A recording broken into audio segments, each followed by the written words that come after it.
City manager's with us now, James Hockaday. Hello, good morning. Good morning. So anything going on? It seems like there are a few things. Oh, there's always stuff going on. Talk a little bit about the Gateway Plaza first. Okay. Well, is this going to be a good thing? It's got to be better than what it is. So. Oh my God, yes. So, well, and just before you get to that, and I apologize for interrupting, but the one store that was there beside the AutoZone, the loan place. Yeah, did that move downtown? Where is it? Yes, I think it's going to move next to the Goodwill, is what I've heard. Okay. That's what I've heard. So, I there's kind of a line here. I don't want to put words in the mouth of the new owner or really say more than I probably should. But they're represented by a broker management firm. That's who I've had most of the dialogue with, Michelle Stith. And she's a management firm out of Tip City, Ohio. And I've met with her on a couple of occasions as far back as a month or two ago to discuss the property, and then they just closed on it this past 2 Wednesdays ago. So, and I think they have a couple different ideas. I know they're going to have some local representation in terms of, sales and leasing, and I've heard So then they got to hire a local real estate agency? Yes, yeah. I mean, and that's common, just because if you put a face up there that nobody's ever seen or heard of before, it wouldn't be that appealing in the local market. And I know they're actively pursuing, a couple, national retailers to potentially lease that space. It's not going to be like Dollar General City or anything. I don't think so. I don't think so. And again, they acquired the property, just over 7 days ago. Right. So I think they need a little time to run with it. Don't they have to do a lot of major repairs before they can even talk about getting anybody in there? Well, yes. I mean, there's a lot of that. I think the first thing that they want to tackle is getting the building weather tight, get the building envelope sealed up before. Because it was bad enough when it was Kmart, but I can imagine after a year and a half of nobody being in there. Yeah. Would... Well, and I was actually in it the first time when they acquired the building last week. I'd never been inside the building, and it was in some ways better, in some ways worse than I thought it would be. But it's salvageable as it is. It just depends. The problem with the site itself, I mean, other than the obvious leaky roof issues, is if you look at the footprint of a modern retailer, they're much larger than that building. Yeah. And so that's kind of the concern. So if you're going to pursue national retailers, they're going to want more space than that building has available. Now, the advantages on the property are that obviously it's right there off of Gateway, which has Route 7, and Route 7, for everybody who doesn't know, is what's called a limited access highway. So that means you can't put a curb cut fronting 7 anywhere you want it. So it was a big struggle for the city and Loves to get what they had placed there. So from a property perspective, it's a very advantageously located property for any retailer, because you pretty much guarantee yourself that you're not going to have the competition across the street because they can't be there. So that's an interesting attribute to the property. I think it's a beneficial attribute in this case for the new owner, and I think they realize that. Is there any place that they can add on or expand? Yes. One of the previous owners bought further past the old Giant Eagle. Yes, and they own that property as well. So I think there's another 14 acres of undeveloped property there.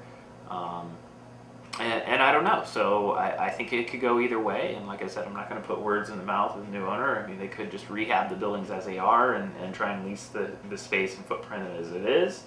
Would they tear the whole thing down? Or they tear the whole thing down and build a new one. That's bigger. There's only one business in there now. So. Yes, it's the AutoZone. Correct. Yeah. So, but I think for right now, today, I think their encouragement was to try and keep AutoZone there, and AutoZone seemed to be relatively happy where they're at right now. So, I think that's their goal, is to keep them there as a tenant. and offset some of their costs. Right. So. Are they now? This is kind of interesting, but Crystal, I know, has storage in the old Giant Eagle building. Are they just looking at that, or are they looking at trying to get something in there as well? I don't think they're looking at something like that. I think they're looking at something that's a little more high dollar than storage. Yeah, that's. And that Giant Eagle is totally empty. I mean, it's cleaned out. So. Oh, there isn't any storage there anymore. No. Nope. No like leftover bread or anything. No. Nope. So it's a blank footprint at this point.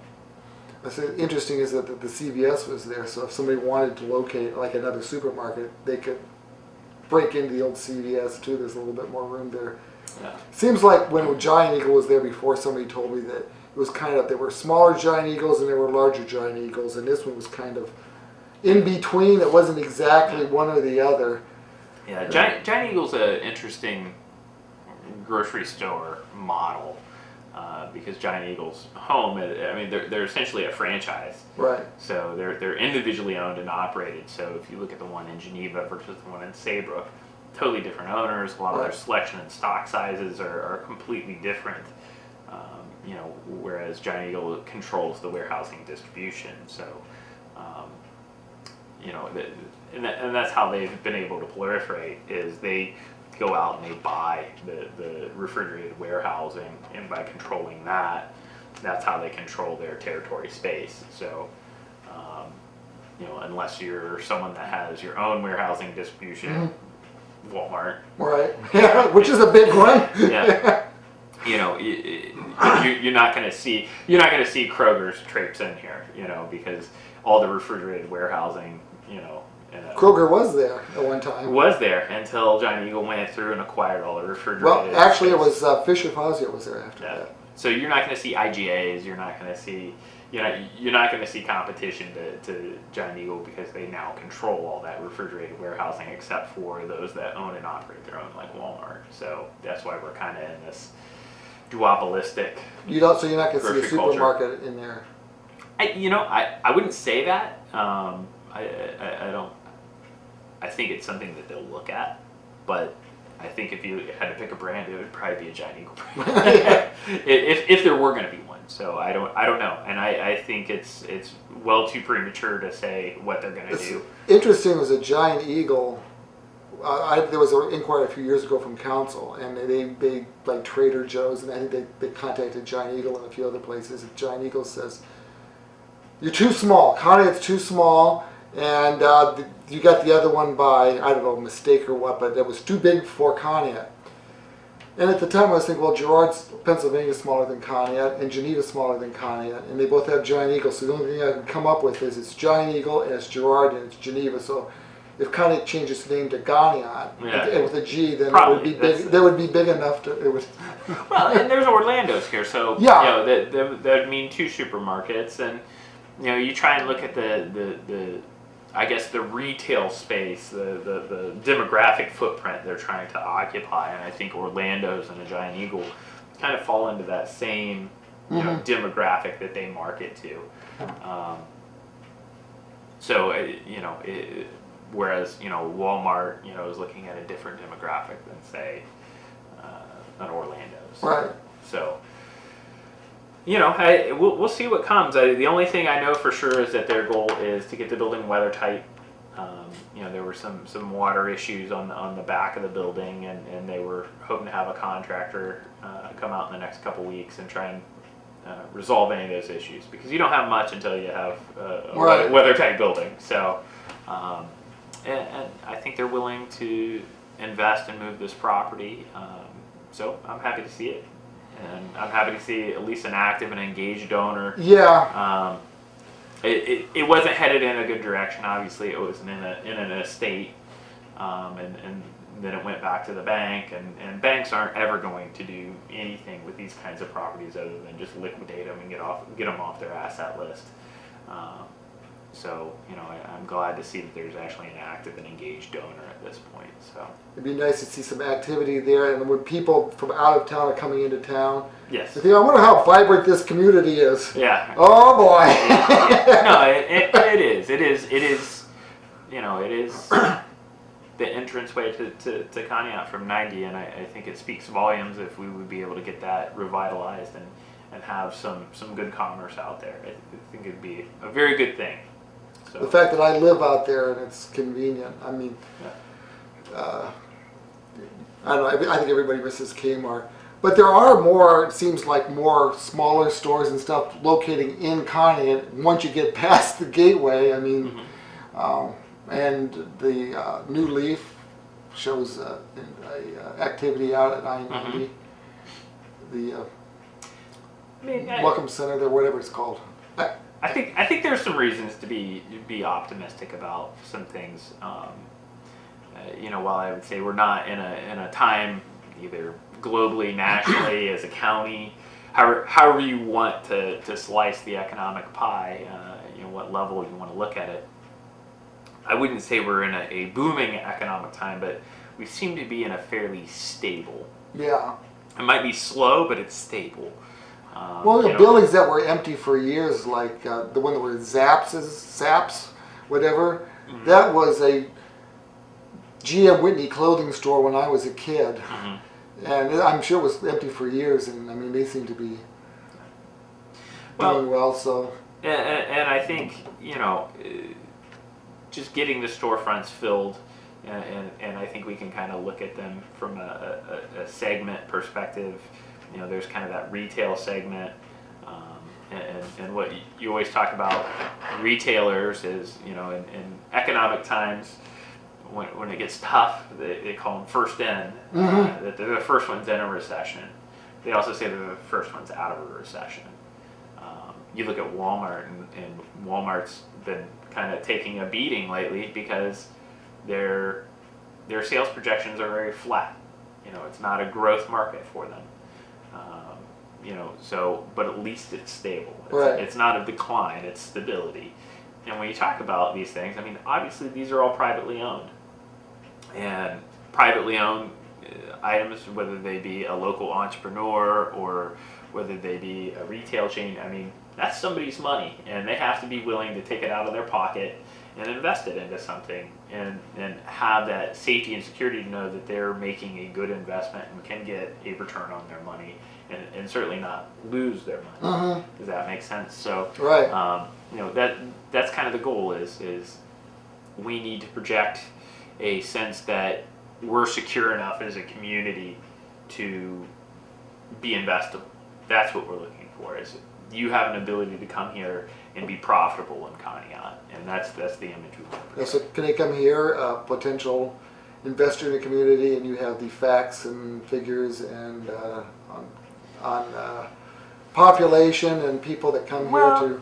And I think that's one of the things that we struggle with is that we don't have a good knowledge of self, and that's one of the foundational pieces I've kind of harped on is whether we're talking about ourselves in that economic picture or whether we're talking about ourselves, from our utility facility management plans or whatever, is we don't have good knowledge of ourselves. That's one of the first things we should have, is to be able to look at those demographic profiles. This is, kind of plug growth partnership a little bit, this is one of the things that Don, with the growth partnership is kind of identified, and this isn't just a Conneaut problem. Right. This is an Asheville County problem. It's a national problem. It's a challenge that you struggle with in economic development. Is we need to be able to share that data about ourselves. The flip to that is sometimes that data isn't always good data. In other words, it doesn't show us in a positive light. Sometimes it shows that we have problems, and so to that end, sometimes people don't want to collect it because it goes, we aren't doing well. I think it's indispensable, regardless of whether it says you're doing well or you're doing poorly. You have to have that data, because how do we know what we're doing at all? Right. If we aren't making decisions based on fact, are we doing better? Or are we doing worse? You have to know that, and regardless of what the personal implications for myself as city manager or counselor or whatever, and sometimes these things are completely beyond our control. It's, we look at the the manufacturing climate. We can be doing absolutely everything right here in Ashtabula County. It would be doing everything right here in the city of Conneaut, and our manufacturers can be really struggling because of the global market forces. So, we need to be able to kind of separate that and look at the data for what it is. And again, that's another reason why people don't want to throw this data out there to the public, because it can be misinterpreted or misrepresented and then kind of like politically weaponized to, you're not doing what you're supposed to be doing. But I think having that market data is very good. One of the things that I thought was really good that I share with retailers, and obviously I've shared with people out at Gateway, is our Nielsen profile for Conneaut.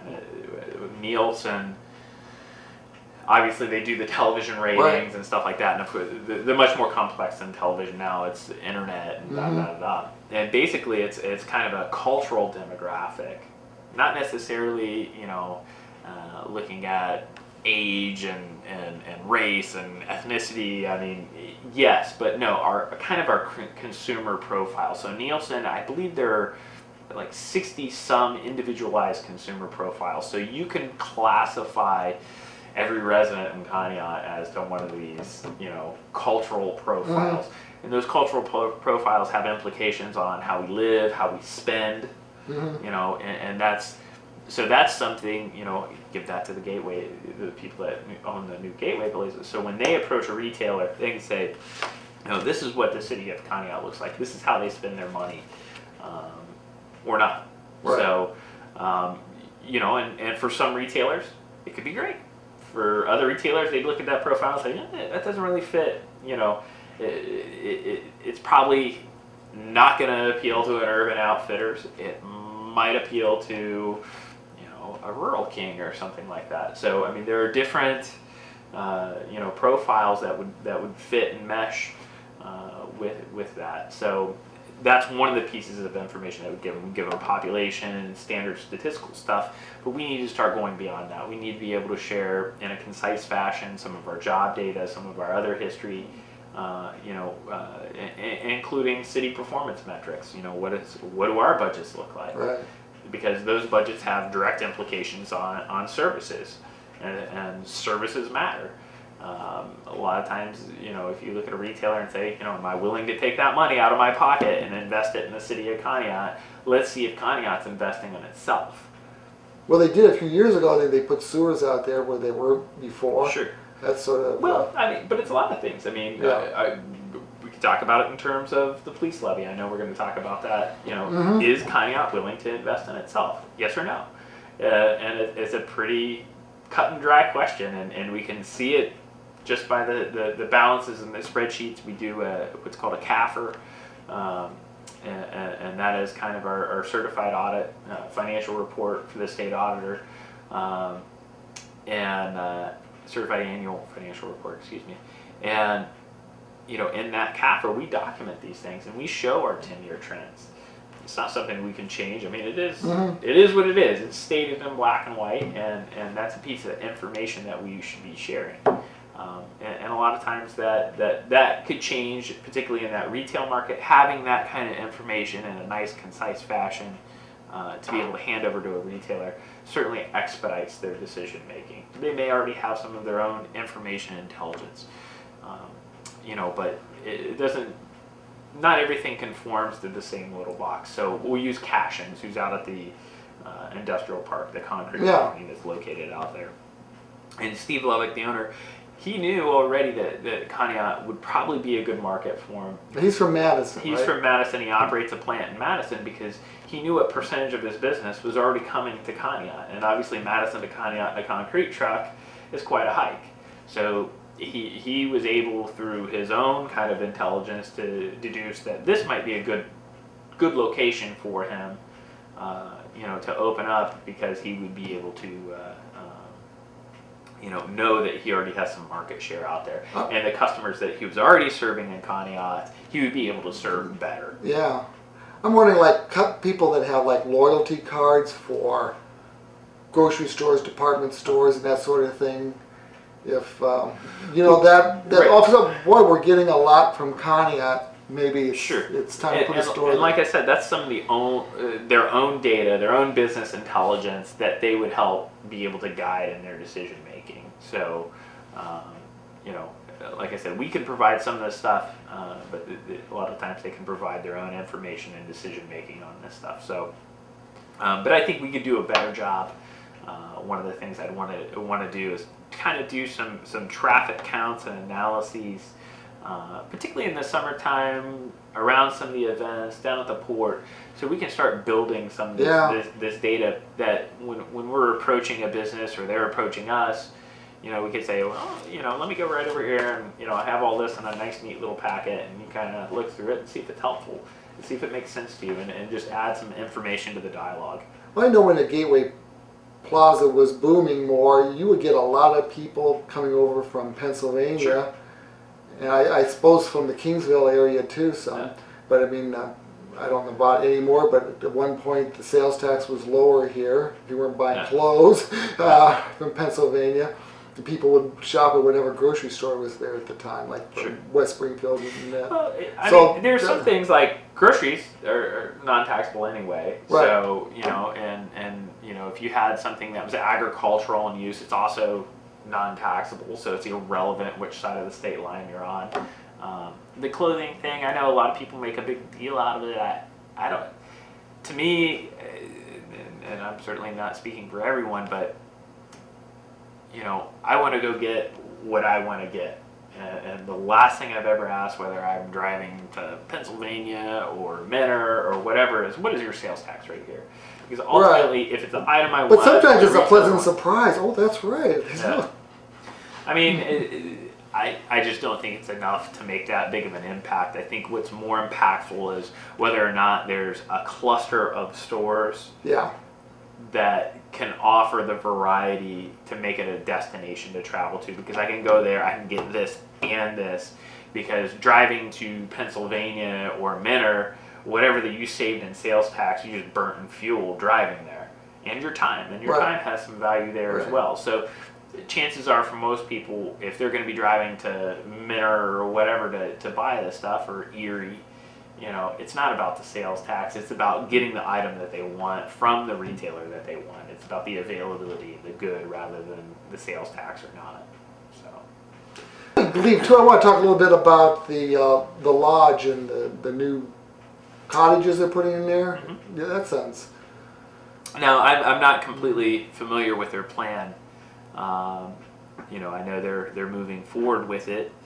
They want to have them all done by Memorial Day. Yeah, well, yeah, you got to make your money back on I guess. So, and actually, so maybe it's just kind of a general background. So, people who are not familiar with it, Geneva State Park came about in the 1960s. I would say mid-60s, 64. I want to say is coming to mind, and they purchased and acquired all that property and assembled it. The state of Ohio, and obviously it's under ODNR's control. Now, how the lodge came about is the commissioners signed the lease on just that portion east of Cowles Creek, and that's where the lodge is located today. And you know, they have to spin off an authority that deals with that, which is the Convention and Facilities Authority, that actually has oversight. The commissioners don't have direct oversight over the lodge. Right. So, what the rest of the park though is directly managed still by ODNR. So the marina area, it falls under the statewide marina contract. Xanterra, I believe, is the company that's still managing that. Nice bike ride around the marina. And then they have a little group of cottages all the way at the west end of the park, and those are owned and managed by ODNR. And they're modular. They're very nice. They're right on the beach, and you usually have to reserve them about 2 years out because there's that much demand for them. And I think what the lodge is looking at is not everybody wants to come stay in a hotel, essentially, and that's what the lodge is. It's a hotel, and you know, some people want that more kind of rustic experience. So what they're looking at is putting in these cottages and where you could come stay as a family, and you might have 2 or 3 or 4 bedrooms, and you could fit 6 or 8 people in this cabin and stay that way as opposed to staying in a hotel.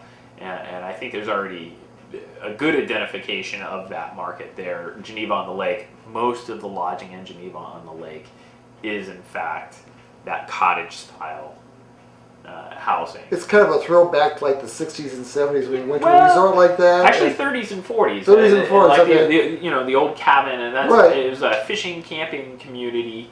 It is really when it saw its big expansion. So a lot of these were unheated, seasonal, and you come up for the summer, you stay for the summer. It was common in the U.S. then. It's still very common in most countries around the world to have, that kind of a second little cabin cottage. You see it in RVing as kind of a similar thing, and it's very popular right now. So it's just a different way to stay with the lodge. It already exists there, and in fact, in the state park, they have a campground. They have the little cottages over there, and then the lodge has the hotel aspect. And I think these are intended to be high-end, like a high-end camping experience where you're not dragging a trailer or something like that. And obviously, if you wanted to go stay in the ODR ones, you just have to get on the waiting list. I think they're seeing a segment of the market that's underserved, and they want to invest in it, and they're great. And if they typically rent by the week, and I would imagine, on a weekly rental, they're probably going to be somewhere between $1,500 and $2,500, which is a typical price in Geneva on the Lake for a 2 or 3 bedroom cottage is per week is $1,500 to $2,500, and when you look at a 20-week season, they have pretty good payback on them, so they're a good business. Be helpful for all the people along the strip, all the merchants. Well, and I think to an extent, to kind of bring this a little closer home, is one of the things we've talked about are this concept of transient lodging in a cottage or conversion of existing houses that are underutilized. In Conneaut, we certainly have the excess housing stock to do that. The nice part is if you see a house that's selling for $40,000 and you fix it up so it's actually nice, and people would want to come stay, and they could come enjoy the sandbar, the beachfront, Township Park, Conneaut Creek, and all the other kind of natural assets that Conneaut really has, and really kind of we need to do a lot better job of promoting and touting that. I mean, it is, the steelhead fishing is world class. I mean, there's no other way to say that. Obviously the port is well managed, it's clean, it's nice, you can get in, you can get out.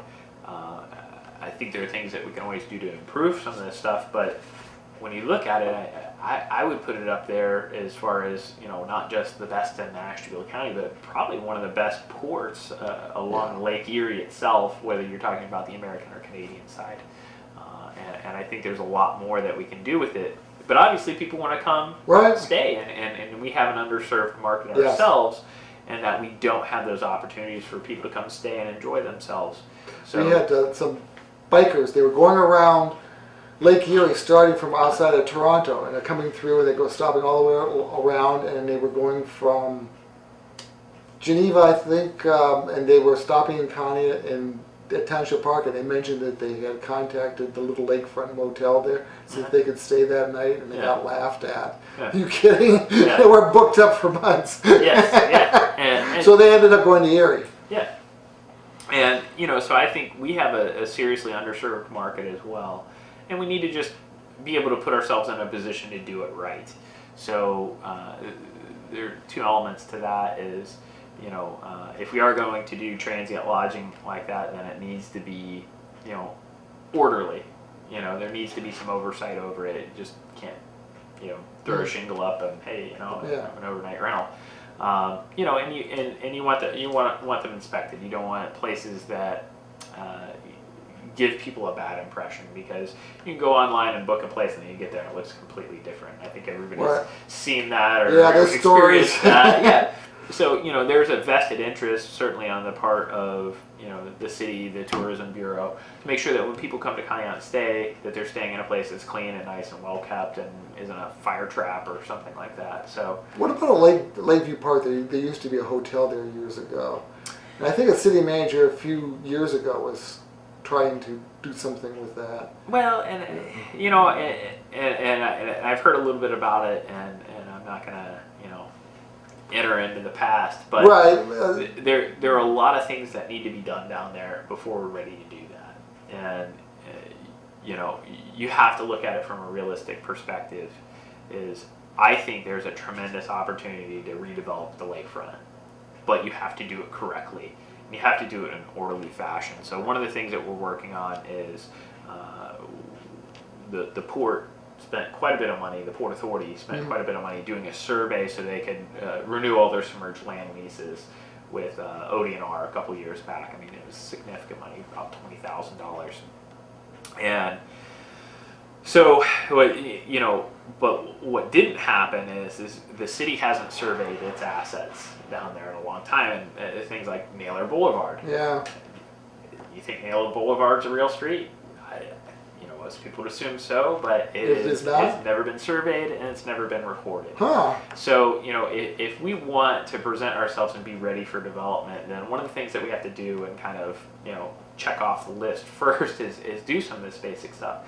And then some of the other stuff we would talk about is, okay, if we did want something there and something there in that size, you know, what kind of water line assets, what kind of wastewater assets do we need, and where would we need them? So you got to kind of build a development plan even from an infrastructure perspective first before you're even ready to accept any development down there.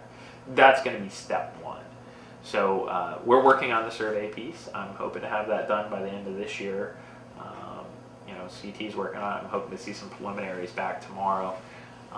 So, you know, when you're eating elephant, Bob, you do it one bite at a time. Right. So, you know, that's kind of what we're doing. So, you know, at some point in the future, yes, we do need to redevelop what's going on down there. And I think there needs to be kind of a common vision of what that is. It's not just, you know, my vision or, you know, counselor or counselor's vision.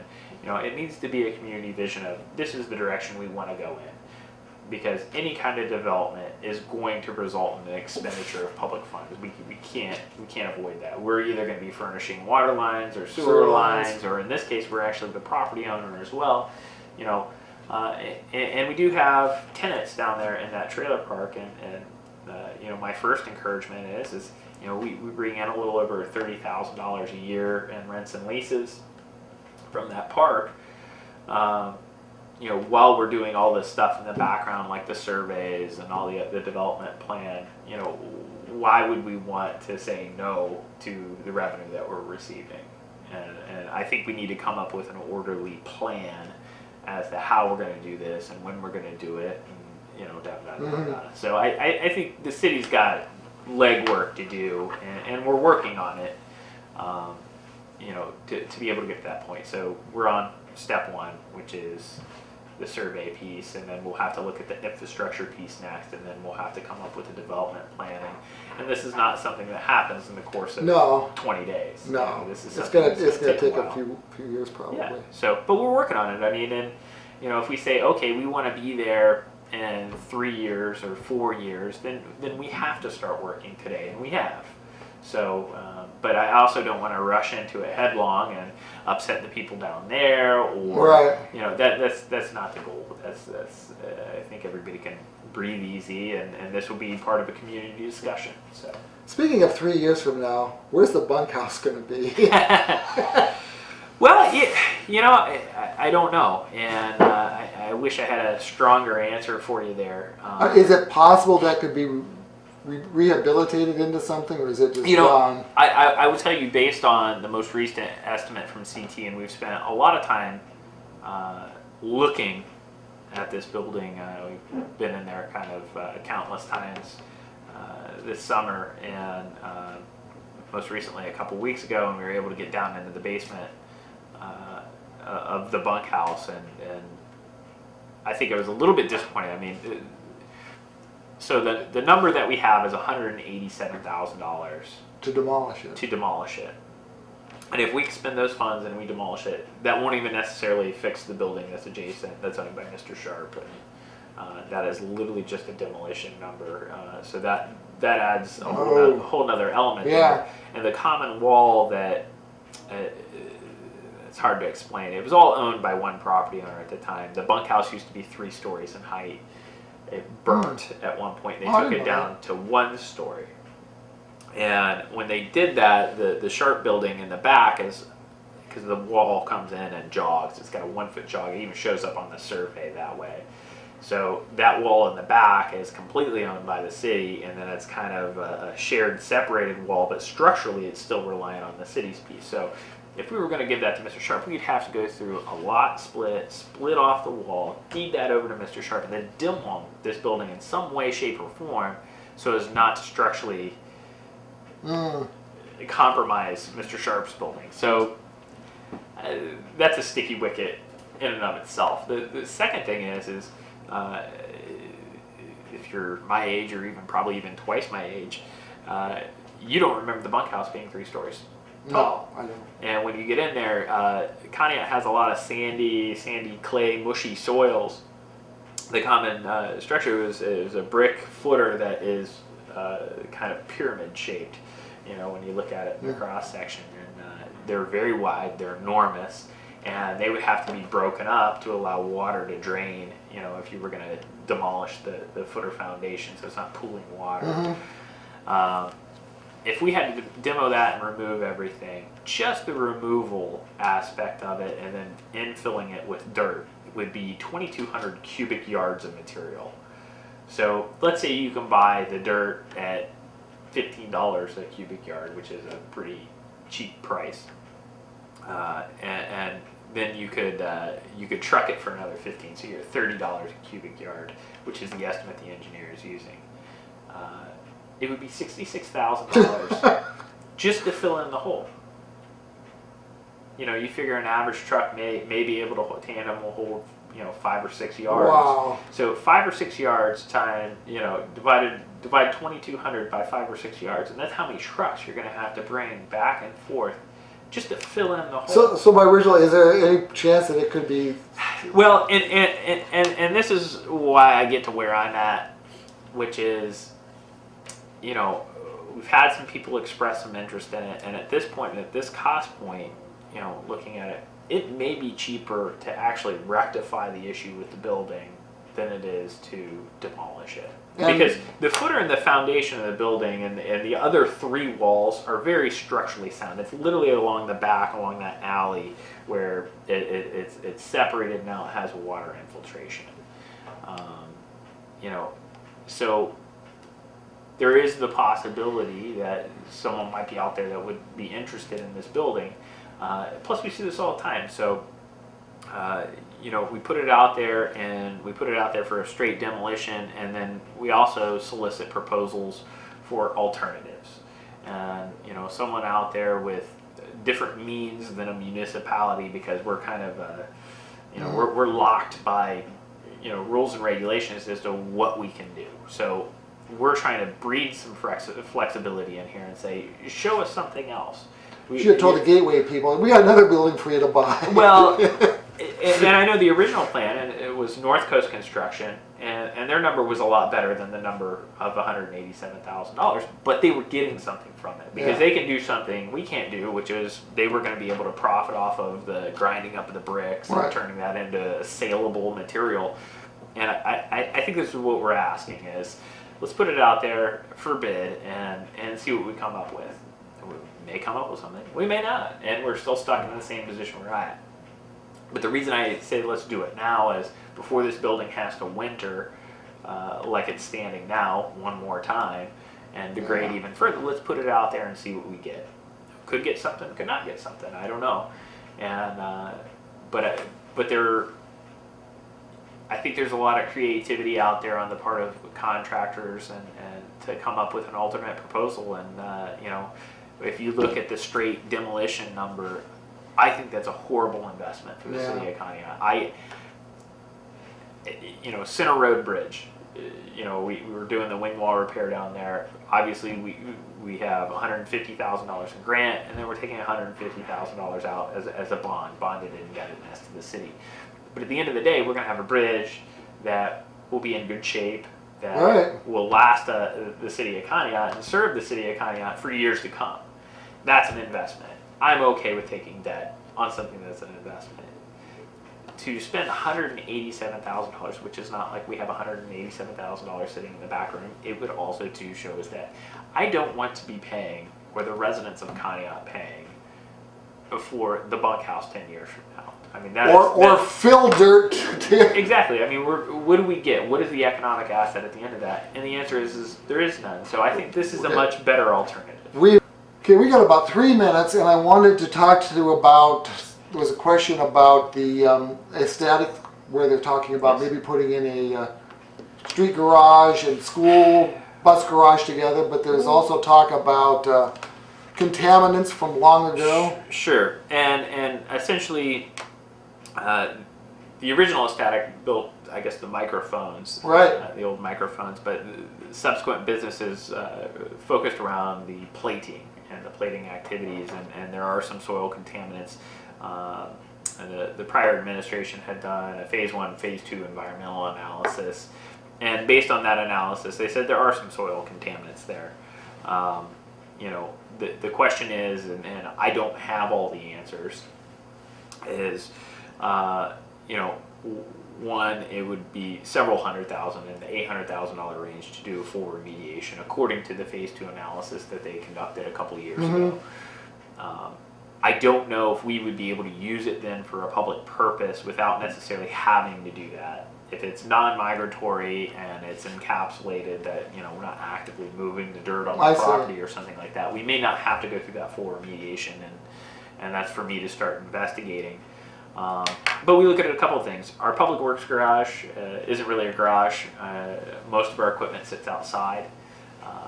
They have a lot of the same issues with the school buses. Right. The question, what do you do with this property?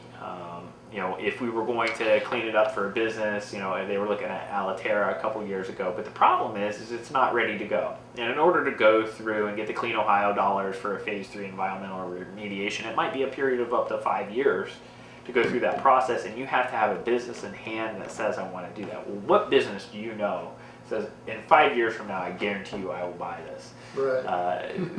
It's a very tough trick to pull off. Now, they did that in the city of Geneva, if you remember, with the True Temper property. Yeah. But it was A. Lewis Steel.